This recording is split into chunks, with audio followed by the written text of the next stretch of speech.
So today we will discuss about the basics of clustering.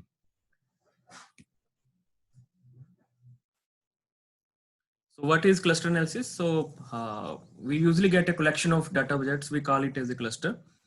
So we are interested to find out the similar to data objects which are similar to one another within a same cluster. That's what we want. And the dissimilar to the objects in the other clusters. So in the cluster analysis, once we get a data, so we want to group a set of data objects into a cluster in which all the objects are similar to each other. So clustering comes under the broad category of unsupervised classification. So where we have no predefined classes in our mind. So it is the unsupervised classification. So there is no label attached with any data. So there is no expert has given any examples. So this is just a data collection, and then we want to divide into the different clusters. So typical application as a standalone tool, you can use it. Many we will discuss today some few of the examples, and many times like I personally do as a pre-processing steps. So once I get a data, so I always use the clustering to first to look upon that whether there are some groups or whether some clusters which are visible in the data or not. So many times I use a pre-processing step as well.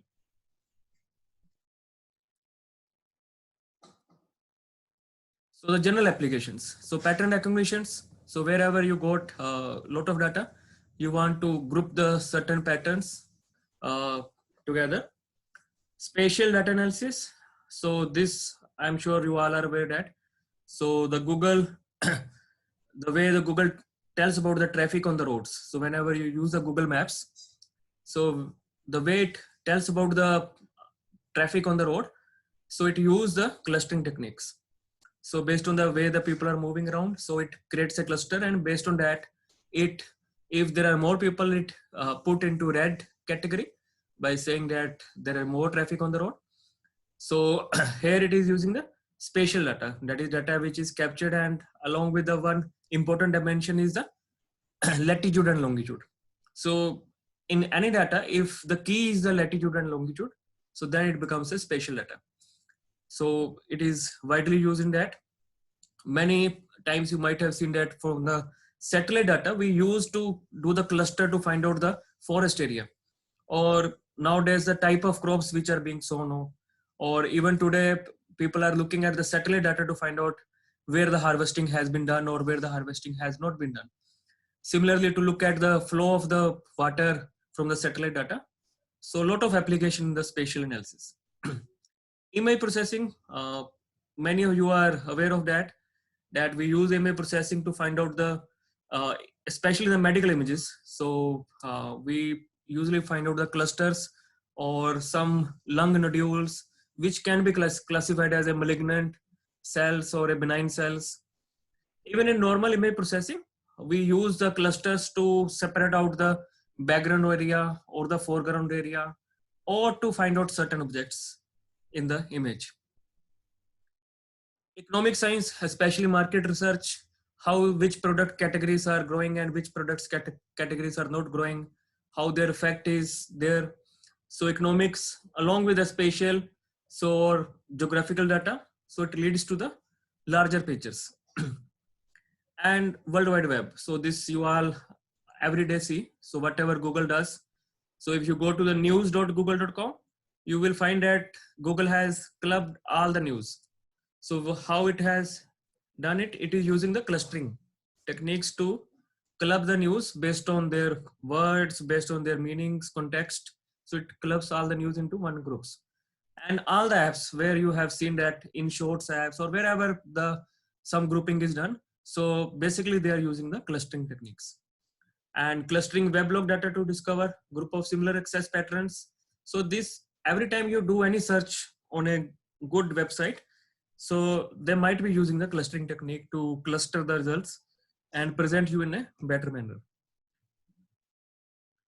So what is a good clustering?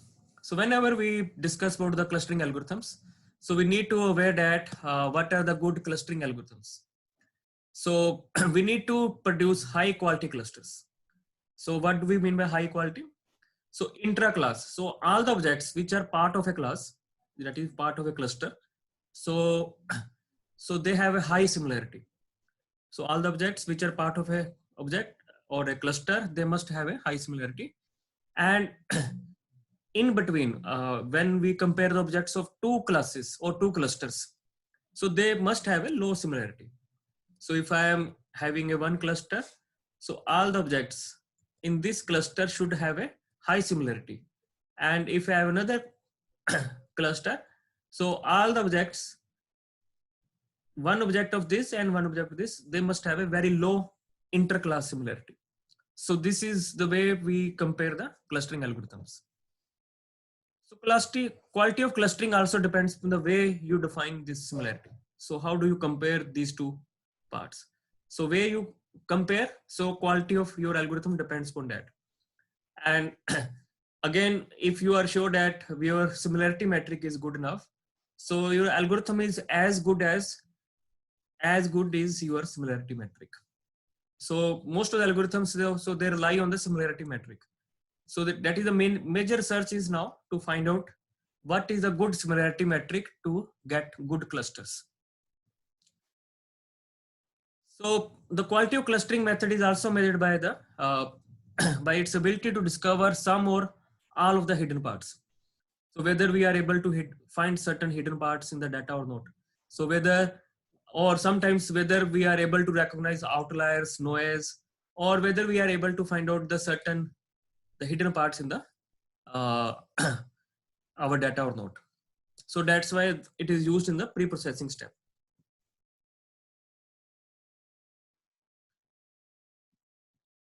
So now requirements of a clustering in data mining. So now to understand this, let's take example of the recent example of Arogya Setu app. So Arogya Setu app you might have installed on your phone. So in the Arogya Setu app, you might have seen that if you look at the Google Play Store, so more than 5 crore people have actually installed it. And the data which is being collected. So if we keep open our location, so a lot of data which is being sent to the server every time from all these 5 crore instances or 5 crore people who have installed it. So lot of data which is coming to the actual server. So in fact, from the UIT, we have also written a project that how to do analysis of this data. So when I was going through the different parameters of this app, so I found that there can be more than 178 parameters which can be derived from this app. So I prepared a list, and now these many parameters which are coming with every sample. So that means that every sample, so there are more than 178 parameters which could be there. So now from 5 crore people, which when it is coming, so the now major concern is whatever algorithm that I will do, whether it is scalable enough to deal with that much amount of data, that too in the real time. And now the attributes. So attributes are not all numeric. So attributes, like lat long, some Bluetooth RSS values, the way the person behaves. So there are so many attributes which is being captured. So there are variety of these attributes. And whether the cluster that I am going to find, because I'm not, it is very easy to find the circular clusters. So I have some similarity pattern and I want to find the equal distance from all the places. So it is easy to find the circular clusters. So most of the algorithms do it easily. But to find a cluster which is of arbitrary shape, so for that we need to write a very good algorithms. So that's why again the ability to find these clusters. So because the way the localities are in your city, so to find out whether there is an arbitrary clusters of the positive corona cases, so that is the way, that is the requirement of the algorithm. So minimal requirement of domain knowledge. So domain knowledge is when expert provide it. So if your algorithm requires a lot of information from the expert, so that you need to code. So if you require more knowledge, you put that into the coding. So more the knowledge is required, more complex the code will be and more complex the model will be. So our algorithm should have very minimal requirements to determine all these parameters. and it should be able to deal with the noise. So you might be aware that people have multiple phone sets. So, and they may give the long latitude, longitude whenever they open the location, and suddenly it may give a very long location. So our data, we should be able to deal with such kind of a noise. And there are certain apps, if you are aware, that available, so they can provide a long latitude, longitude to the all other apps. So they can be installed on your phone, and they can start giving wrong latitude, longitude value. So in that case, it is a requirement to recognize these things from the server. Insensitive to order of input codes. So this is a requirement for all the algorithms. So where we are adding the code, so it must be insensitive to that. So in the next session, we will do one algorithm which will be sensitive for this. So we will discuss k-means. So we will see that the k-mean becomes sensitive to the way we input the codes. And again, but our requirement is that it must be insensitive to the input codes. High dimensionality, as I told you, 178 is not a final list of parameters. So these I have just listed down from the that one might be required in the captured from the Aarogya Setu app. And but the list, if we start driving the values, if we start normalizing it, so this may go till more than 1,000 attributes, which we may have to deal with every sample. So incorporation of user specified constraint, since if your problem becomes too large, so you should be some way that user can define constraints. So way we did in the data mining, when we did the association pattern analysis. So we define the constraint here, there should be some way to define the constraints. And finally, whatever results, so they must be interpretable and useful enough so that people can use it. So the algorithm give interpretable and useful results. So these are the requirements of a typical clustering algorithms in the data mining. Now, how to start? So to do the clustering. So first thing is you will get some data matrix. So here I am assuming that you are getting a data matrix where each record represents your number of features. So let's say you have P features in each record. So X11, X1 till X1F, X1P. So these P records are available to you. And now there are total number of n examples which are given to you.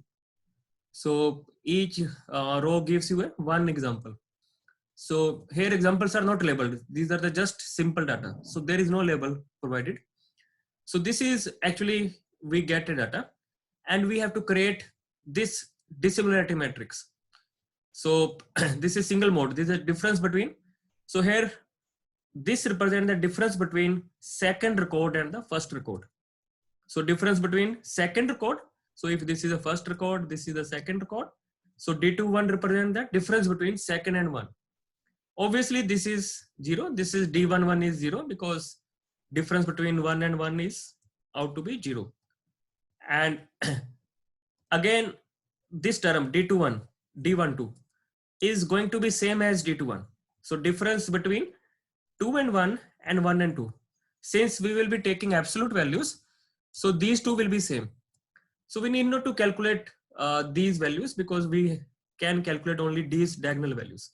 So D31 and D13 both are equal. So we need to calculate only one value. So what we will do is in the dissimilarity matrix, we will calculate only these diagonal values. And we know that this diagonal is 0, D22 is 0, D33 is 0, and so on.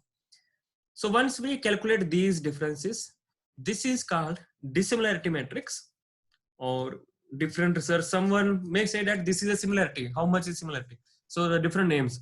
People also say it as a similarity matrix, dissimilarity. Some people say difference matrix as well. So the different names are there. So are given to the same.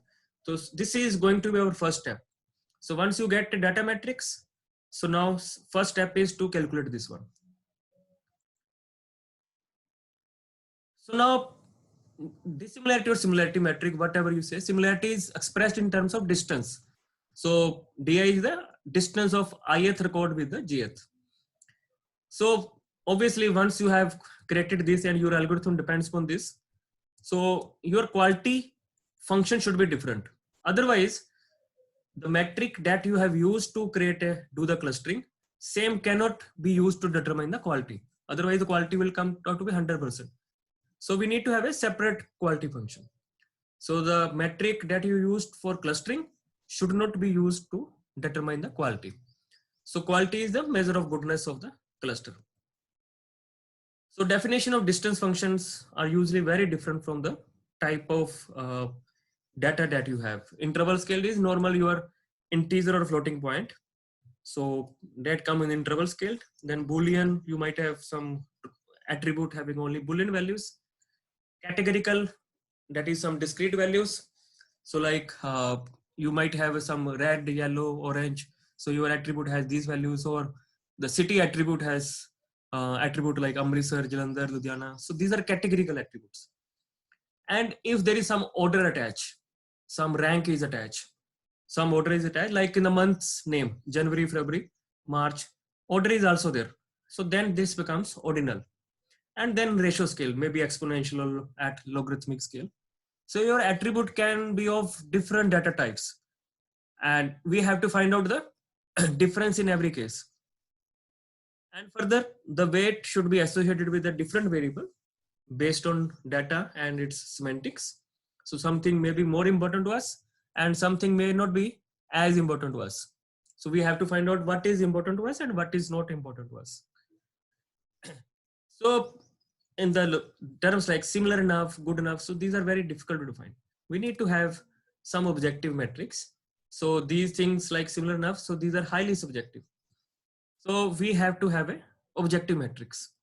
So now we will look at all of these type of variables and we will see that how to calculate distance. So for all of these cases, how to calculate distance. And obviously we know that in actual database, it is the all variables of mixed type. You will get first variable of interval, second may be binary, third may be nominal, fourth may be ratio, and then fifth may again be binary. So we will take these cases one by one. The first is a interval valued variable. So whenever you got interval, like your marks, attribute is marks comes into 0 to 100. So there is some range is there. So when the data is in some range, so these are called the interval valued variable. So first thing is you need to do the standardize it. Multiple ways. One of the ways to find the mean absolute deviation. So calculate the mean value of the data and subtract each value from its mean. So first value from mean.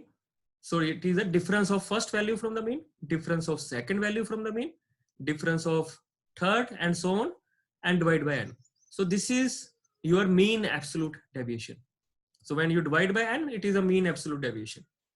So normal mean is when you add all the values and divide by n. So this is your normal mean. And similarly, you can also calculate the Z score. Once you know the SF, so difference of each value divided by the mean absolute deviation will give the Z score. So higher the difference, higher the Z score. So that is the any data which is far away from the mean will have the higher Z score. Any data which is almost equal to mean, then this numerator will become 0. So Z score will be 0. So division is just to normalize it, to put into a one range. So that the maximum difference is equal to the mean absolute deviation. So these are the few steps to standardize data, but these are not only sufficient. There can be many. You can even define your own way to standardize it. So once you have standardized it, so once you are able to find out the standardized version of your data, then you should calculate the distance. Now calculating distance. So this formula, it is called the Minkowski distance. So to understand this, let's put Q is equal to 2. So how does it look like? You can give your response into the chat window. If you put value of Q is equal to 2, so then what does this equation becomes? So this will become very common equation you might have used in your maths courses many times. So you can give response in the chat window also.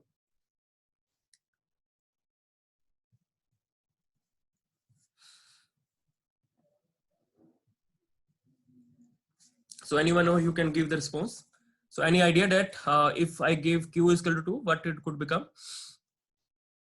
So what here we are finding distance between ith and the jth attribute.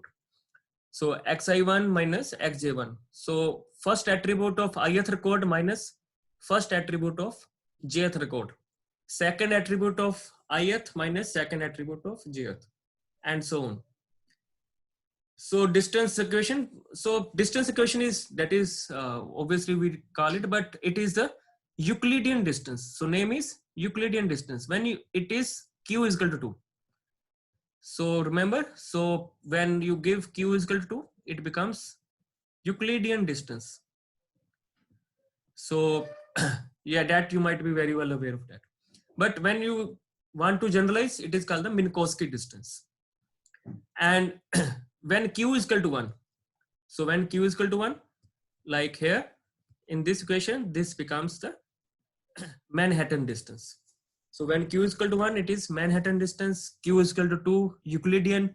In general, you can control the value of q. So in general, it is called the Minkowski distance. So like here q is equal to 2, so it is Euclidean distance. So property of Minkowski, Manhattan and Euclidean is, so difference between two items should always be greater than equal to 0. It cannot be negative. And difference between I and I is 0. And difference between I and j and I is equal, because here we have taken square. So what makes it equal? So minus and positive. In Manhattan, we have taken absolute values to make it equal. And difference between I and j should always be less than difference between I and k plus k and j. So these are the normal properties. These you might have seen in your day-to-day life and in the Cartesian coordinates, in the Euclidean geometry. So wherever you have seen, these properties are the same. Now it means that for numeric value, for integer, floating, you can use any one of these. So it is up to you that how you want to represent. So Euclidean distance is always the shortest distance between the 2 points. So many people prefer it, but just to avoid the computation, people prefer the Manhattan distance as well. Now moving to the binary variables. Suppose your variables are binary, then how to find out the distance? So when your variables are binary, let's say your object I has and object j. So they might have many attributes. So you calculate in how many attributes both have 1. So A represents when both I and j has value 1. And D represents when both have 0 value. So these are the similar, when both are similar, A and D. B represents when one has 1, I has 1 and j has 0. And C is also vice versa. That is, so this is C is, and B and C are dissimilarity. So first is you have to create the contingency table for that. And once the contingency table is there, so now next is you have to find out the distance. So numerator is the difference value. So numerator is the how many times they are differing. And denominator is total number of values, total number of possibilities. That is how many times they are same and how many times they are differing. So that is the distance for the binary variables. And many times people see that, so D, when both are 0, it is the absence of information. It could be that information is not present. So if that is the case for symmetric variables, then you can omit D. So here D is not written, because if you assume that D is the absence of information, or then D can be omitted. So in certain cases, either only 2 values cannot be 0. So we can omit D. So then it's given a name as a Jacquard's coefficient. So now we will run one example to go through this to learn about the binary variables. So let's say this is the example. Now to understand this example, let's say you got 3 records. First is Jack, second is Mary, and third is Jim. Now you want to find out the difference between Jack and Mary. So now remember, numerator is the total number of time they are differing. Now here, gender is not considered attribute to find the distance because it is a symmetric attribute. So gender should not be considered. So we are removing gender because it is symmetric, may not help in the analysis. Again, this choice depends upon the data analyst. So data analyst may pick up gender as a attribute or not. But here for this example, I'm not picking up gender. Now let's say how many times they are same. So Jack and Mary, they're same here. So it means when both are 1. So here it is A, both are 1. Here both are N, so it is D. Here both are P, so it is A. Both are N, so it is D. Here one is N, one is P, so it is the case of B or C, whatever you feel like, because depends on what you consider I and what you consider J. So if you consider Jack as I, so then this will become C. So B or C when both are differing. And again, when they are differing, then it is a D. Now in case of Jaccard coefficient, you are not considering the D. So now numerator, when they are differing. So only once they are differing. So it means if you consider C to be 1 and B to be 0, so only once they are differing. And A is, they are agreeing 2 times yes, and PP. So A is 2. And then we have B is 0, C is 1. And I'm not considering D because this is Jaccard's coefficient. So D is ignored for purpose, but you can also include D, it is up to you. So in this way we get one value. Similarly, if we go with the Jack and Jim and Jim and Mary, we can see that Jack and Mary are closer as compared to the other cases. So in this way, we can compare two attributes having two records having binary attributes. Now going to the nominal variables. Nominal variables, as I told you, so it could be the list of cities or these colors.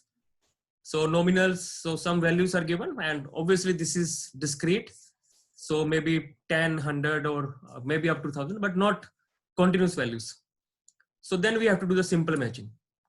So M is the number of times they are matching, and P is the total number of variables for a record. So number of time attributes are matching, and P is the total number of variables. So total number of variables minus number of time they are matching, divided by the total number of variables. So that gives you the distance. Many times, so this is a one way, but many times people use the large number of binary variables.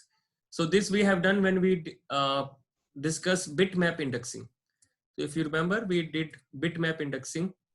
So bitmap indexing is, so in the bitmap indexing, let's say you got 4 values in the color. So rather than using one attribute representing 4 different values, you can take red as separate attribute, which becomes binary. If record has red, it is yes, otherwise no. Yellow becomes another attribute. So similarly, blue is the third attribute, and green becomes the 4th attribute.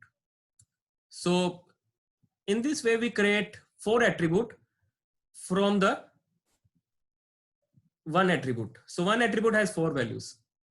Similarly, let's say for a city value, you have 10 values. Let's say Amritsar, Jalandhar, Ludhiana, Chandigarh. So you have 10 different cities, and then you can create 10 attributes from the one attribute city. So once you have created these attributes, then you can treat them as a binary variables, because only value which is possible is the yes or no. So again, that can be used to compare the distance.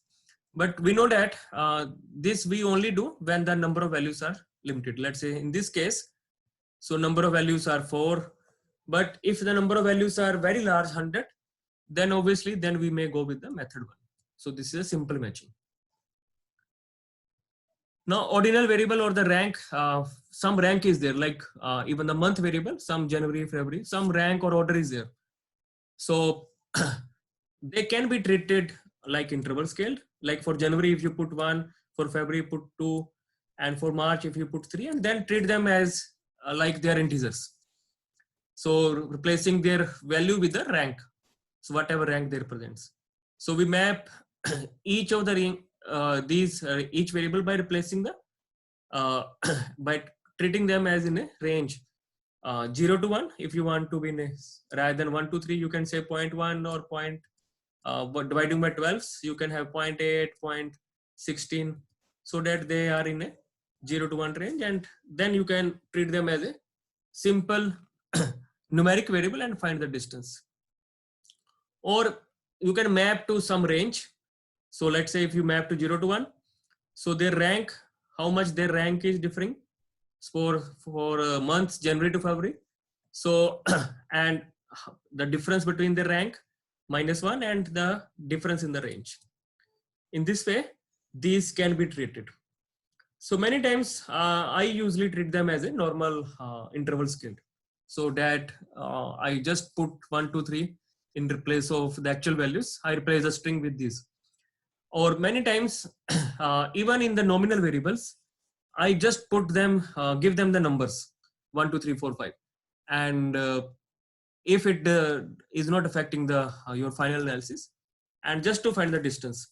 Or but it may certainly, if in case of cities, so if I give them numbers, so let's say I give number Amritsar 1 and Chandigarh 2 and Jalandhar 3. So I have given numbers. So what could happen? 1 and 3 now appear at a large distance as compared to 1 and 2. So I have given Amritsar 1. So, and I have given number Amritsar 1. So Jalandhar I have given, let's say 3, and Chandigarh I have given 2. So if I give number arbitrarily, so what would happen? Amritsar and Chandigarh appear closer as compared to Amritsar and Jalandhar. So which is not actually as per the lat long. So whenever you are giving numbers to treat, you must have some criteria. So I can use a lat long with the difference between them to number them. So rather than just arbitrarily numbering these values. So if I'm using some criteria, then it may give the good results. So similar to ordinary variables, the ratio scale variables. So ratio scale variables are almost similar. So only difference is they are varying exponentially. So distance, calculating distance directly is not good idea. So because the way we cannot compare them, because one value is 1 and then another is could be in the range of 1,000, and then another could be in the range of 1 million. So they are changing very frequently. So once their values are changing, so when it becomes from 1 to 1,000, so where it becomes distance between 1,000 to 1 million is should be treated as similar. So the criteria that I used is I use sometimes log values by taking log, and maybe to some either to base 2 or to 10, or sometimes I took the difference between these values and then take the log. So difference between these values is a gradient, and then I take the log. Or as we discussed in the logistic regression, I put them into the sigmoid function or tan h function, so that their range becomes into some manageable way. So these are some certain things, certain mathematical function that you use to put them into another scale. And then you can treat them as a continuous value and rank the same way we did it for the interval scale. But in actual databases, you will get variables maybe of all types. In actual record, your first value could be binary or some name, some another could be a symmetric binary, third could be nominal. All attributes are different. Now to compare, it is not like all attributes are same.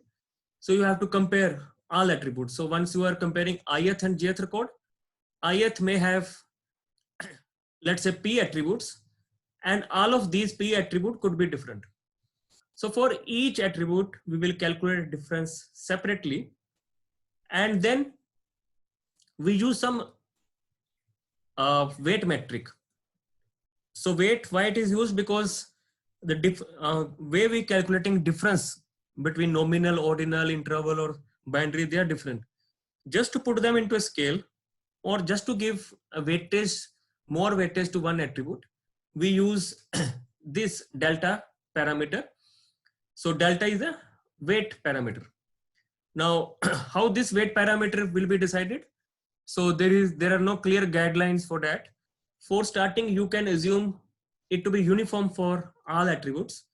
But if you have some domain knowledge, you can use human experts' domain knowledge to give weightage. Or nowadays, people use even the neural networks to find out the weight for better clustering. Or they keep on trying with a different value of delta, and which value of delta gives the best results. So that is taken. So you can consider this as one of the hyperparameter of the clustering algorithm, because there are no clear-cut guideline that how to give weight. So in this way, we for each difference of each attribute, we multiply with a corresponding delta or a weight attribute, and then this becomes a weighted distance of these attributes. So whether it is binary, interval, or ordinal, so for all we calculate the difference, and then finally we put them in for two records. So after doing this, we will get a distance matrix that we have seen in the starting. So there are many alternatives the way we have calculated, like the single link. We can also use the smallest distance between an element, or the largest distance between an element to cluster, or the average distance, or the centroid, so or the midioid. So there are different ways. So like these are some of the formula given. So centroid is the middle of the cluster, and radius again calculated from the distance from any point to the centroid is a distance, and the largest such distance is called the diameter. So in fact, in the next session, we will use these to compare the different objects. We will put objects on our distance metric, and then we try to find out object having uniform distance from everyone. So that is centroid. Once a centroid is there, so distance from centroid is the radius of that object, and the maximum distance between two objects is the diameter. So in this way, we will use these things to in our next session. So next session, we will discuss about the clustering algorithms, and basically the k-means algorithms. We will run through one example to go through the k-means algorithm. So we will end today's session here. So if you have any question, you can put in the Google Classroom, or still few seconds are left, you can also write on the chat window.